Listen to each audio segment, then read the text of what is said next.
Hello and welcome back everyone to another exciting episode of ToucanPlays Monster Jam Showdown! The moment that we've all been waiting for is finally here. Monster Jam Showdown has officially launched and it's bringing the thunder. Ka-chigga, ka-chigga. Say it with me, ka-chigga, chigga. If you haven't been following the hype, Monster Jam Showdown is an arcade racing game from Milestone Entertainment, the folks behind Hot Wheels Unleashed, MotoGP, and Monster Energy Supercross. This game boasts the largest roster of trucks that we've ever seen in an official Monster Jam game, with stunningly detailed models and a variety of great-looking environments, paired with some exciting game modes to keep us busily collecting our favorite trucks. So let's break it down and see if Monster Jam Showdown lives up to the hype. The game is divided into three main regions: Death Valley, Alaska, and Colorado. Each one stands out with its own unique look and driving style.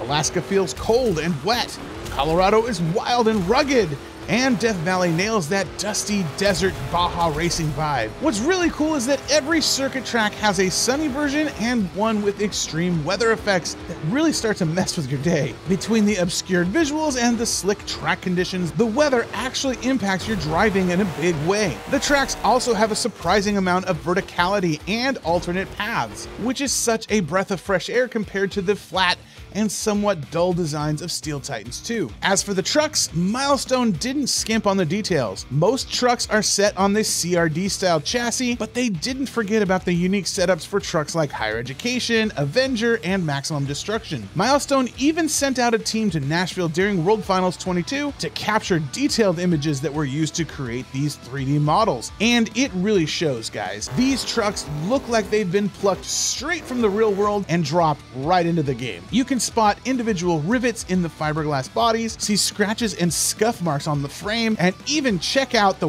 working gas and brake pedals, which makes it all the more puzzling as to why Milestone decided not to include an in-cab camera. Instead, all we're left with is two third-person perspectives, a hood cam, and a grill cam that sits so low that you can't even see any part of your truck. It's really a bit of a shame to see such beautifully detailed interiors and then never really get a chance to see them other than through the free cam mode. Let's talk about the stadiums, because while Monster Jam Showdown gives us only three main venues, they each bring something unique to the table. Well, at least they try to. The Alaska map drops you into a baseball stadium that bears a striking resemblance to Angel Stadium in California. Colorado's map takes you to a racetrack that feels a lot like Bristol Motor Speedway in Tennessee.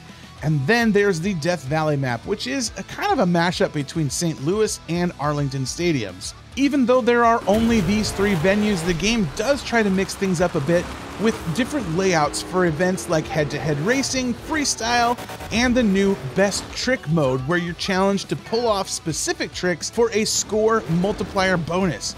It's a nice twist on the traditional freestyle mode, but in single player, it doesn't really feel different enough to stand out. It's fun, for sure, but it's not exactly a game changer. While the stadiums do look pretty good, the scale can feel a bit off. In Colorado, for example, the events feel vast and empty. I frequently lost my combo because I was just too busy searching for something to hit or to jump over.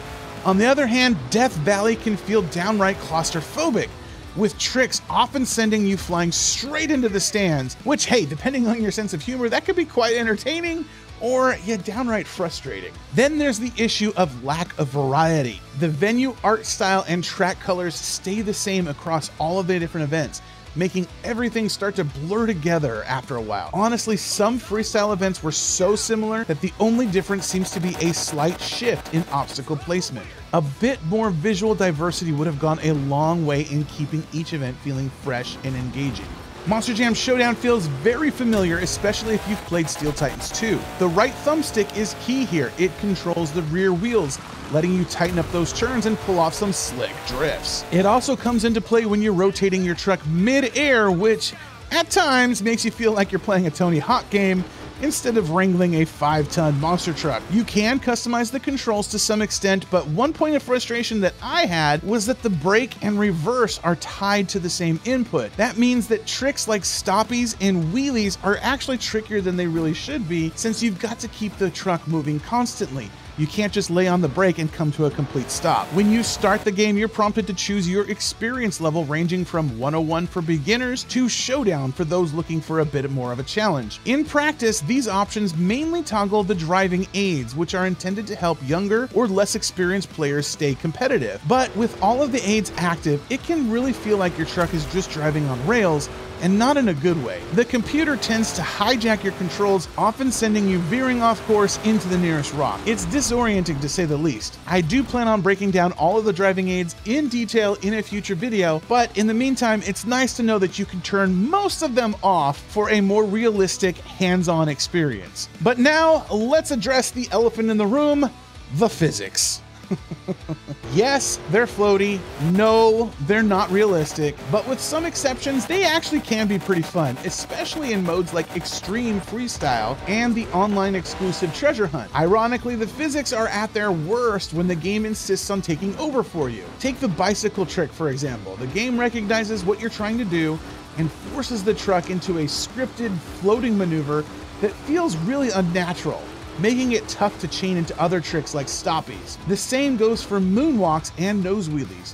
When you naturally land a nose wheelie, the game just doesn't acknowledge it as a stunt. But if you hit the parameters just right, it takes over and pulls your truck into an odd hovering motion, which feels like the game's way of saying, hey, it's okay, I've got this, buddy. At that point, you're better off just letting go of the controls and letting the game do its thing. And hey, let's not forget about the crazy twitchy camera, which zooms in and out at awkward times, leaving you dazed and more than a little confused. On the other hand, the racing physics feel much better. It's clear that a lot of the development time went into this area. Much like Hot Wheels Unleashed, drifting is crucial. And if you don't nail a corner at the right angle, you'll find yourself hugging the wall really quickly. The suspension feels a bit stiff. There's no bounce after landing, for example, and hitting small objects like crush cars or even tiny, near invisible rocks can bring your truck to a dead stop, which just feels wrong. But hey, overall, racing is an absolute blast, especially in multiplayer. Speaking of multiplayer, let's dive into some of the game modes. The single player campaign is a non-linear experience where you can focus on one of the three categories. Red racing tracks, which include circuit races, figure eight races,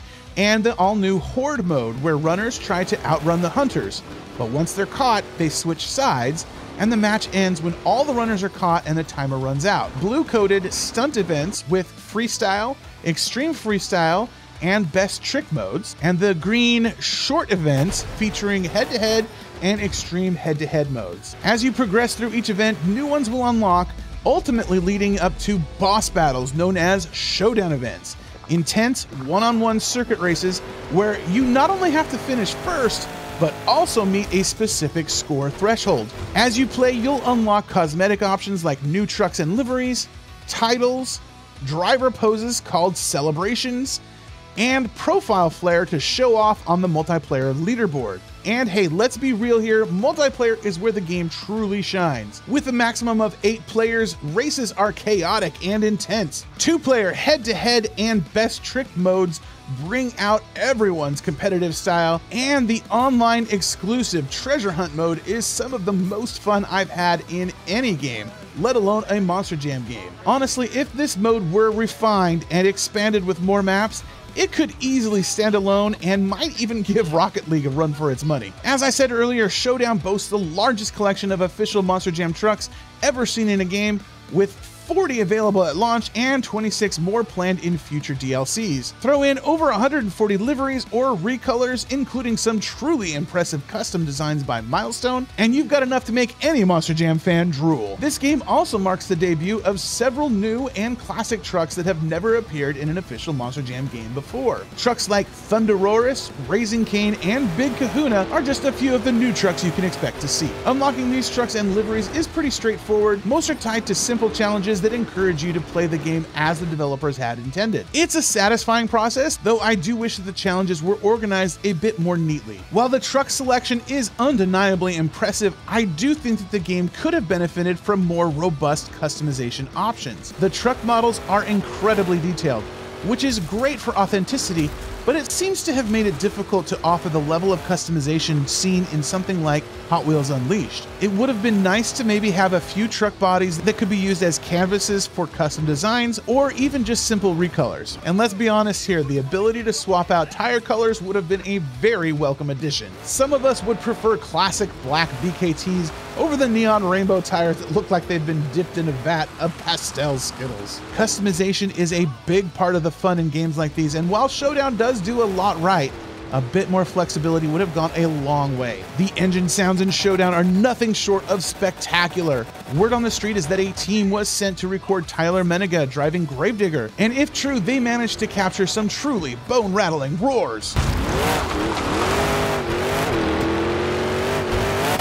You can almost feel the power of the engine through your speakers. However, there is a bit of a catch. The player's engine is really loud. Strangely, the game has an option to turn down your opponent's engine noise, but not your own, meaning you might have to dial down the master volume if you want to save your eardrums. And just a heads up, there have been a couple of changes since I first played the early Epic leaked version. The most notable additions are the announcer, who, while fun at first, tends to wear on you after a while, and the rev limiter sound effect, which can get pretty obnoxious. Thankfully, you can turn off the announcer if he gets to be too much, but there's still no fix for the rev limiter sound. While neither of these things are a deal breaker, they're definitely the kinds of audio things that can grate on your nerves after a while. As for the music, it's, well, it's decent.